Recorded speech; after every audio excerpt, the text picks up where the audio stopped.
দিনটা ছিল 5ই জানুয়ারি 2023। বেসিক্যালি আমরা একটা অনলাইন পোর্টালে কাজ করতাম, তাই সেই মাসে একটু বেশি ইনকাম হয়েছিল বলে বেরিয়ে পড়লাম আমরা সবাই মুর্শিদাবাদ হাজারদুয়ারি গাড়ি ভাড়া করে ঘুরতে যাব বলে। আর সেই মাসটাও ছিল পারফেক্ট ঘোরার মাস। আর মুর্শিদাবাদ যেতে হলে আমাদেরকে গঙ্গা পার হতে হয়, তাই আমরা মাটিয়ারি ঘাট পৌঁছে আমাদের গাড়ি দুটো প্লাস আমরা লঞ্চে উঠে বললাম। আর জীবনে প্রথম লঞ্চে করে গঙ্গা পার হচ্ছি, তাই আমাদের মধ্যে প্রচন্ড লেভেলের এক্সাইটেড ছিল। আর সেদিন ছিল 5 ডিগ্রি সেলসিয়াস তাপমাত্রা, তাও এত ঠান্ডার মধ্যে ছেলেগুলোর মধ্যে এত জোশ ছিল যে সবাই জ্যাকেট খুলে ফটো তুলতে ব্যস্ত হয়ে পড়লো। আমাদের ওয়াসিম তো পোজ দিতেই ব্যস্ত।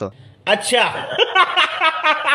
আর লঞ্চ থেকে গঙ্গার ভিউটা জাস্ট অসাম লাগছিল। তারপর গঙ্গা পেরিয়ে আমাদের গাড়ি বহরমপুর হাই রোডে প্রবেশ করলো। আর আজকে এত পরিমাণে কুয়াশা ছিল যে গাড়ি থেকে 10 মিটার দূরের জিনিস দেখা যাচ্ছিল না। তারপর দীর্ঘ 4 ঘন্টা জার্নি করার পর আমরা মুর্শিদাবাদে পৌঁছে গেলাম। আর মুর্শিদাবাদ পৌঁছে আমাদের প্রথম গন্তব্য স্থান ছিল বাগানবাড়ি, তাই দুটো টোটো করে আমরা বাগানবাড়ি পৌঁছে গেলাম। আর এখানে ছিল একটা গোপন সুড়ঙ্গ। আর এখানকার প্রাসাদ, সংগ্রহশালা, বাগান, আদি মন্দির, চিড়িয়াখানা, বাঁধানো পুকুর, গোপন সুড়ঙ্গ দেখতে ভিড় করেন প্রচুর মানুষ। তারপর আমরা সবাই চিড়িয়াখানার ভেতরে প্রবেশ করলাম।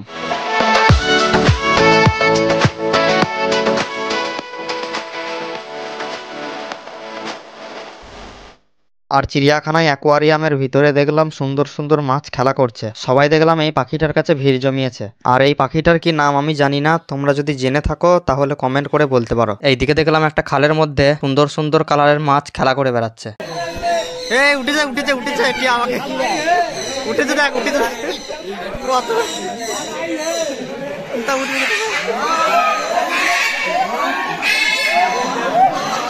আরে গলা।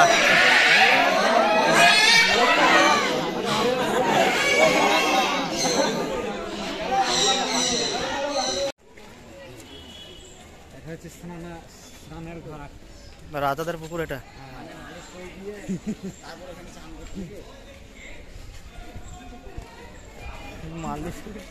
মালিশ করে দিয়ে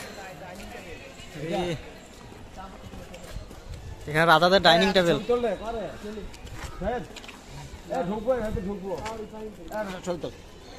ঢুকতে দেবে না মনে হয়। তারপর আমরা অন্য একটা স্পটে চলে গেলাম। আর এখানে ছিল মির্জাফর বংশের 1100টারও বেশি কবর, তাই আমরা বিশ্বাসঘাতক মির্জাফরের কবরটা খুঁজছিলাম, কিন্তু কোনটা খুঁজে পেলাম না, কারণ বেশিরভাগ কবর একই রকম। আর কবরের গায়ে থাকা নামগুলো মুছে গিয়েছিল। আর তোমরা যদি কেউ আসো তাহলে অবশ্যই গাইড নিয়ে নেবে, কারণ গাইড তোমাদেরকে ভালো করে কোনটাকার কবর দেখিয়ে এবং বুঝিয়ে দেবে। এখানে গাইড থাকলে দেখিয়ে দিত, বুঝলে কোনটা।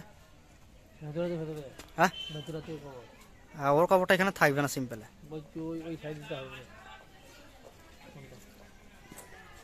দেখি। চলো কাকে জিজ্ঞেস করা যায় বলো তো, এদিক দিয়েছে কালো, কাউকে জিজ্ঞেস কর মির্জাফরের কবর কোনটা। তারপর ফাইনালি আমরা মুর্শিদাবাদের ফেমাস প্যালেসে চলে এলাম। একটা কথা বললে এটা কিন্তু উচিত কথা। কি কথাটা বলো তো? রাগ করবে 1 ঘন্টা আগে রাগটা করলে কি হতো।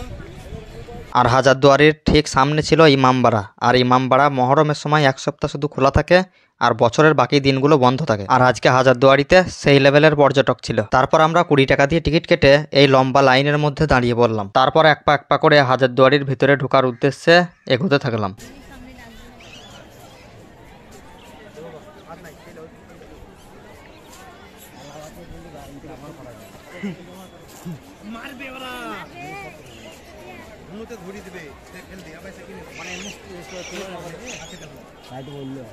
ইউজ করা যাবে না বললে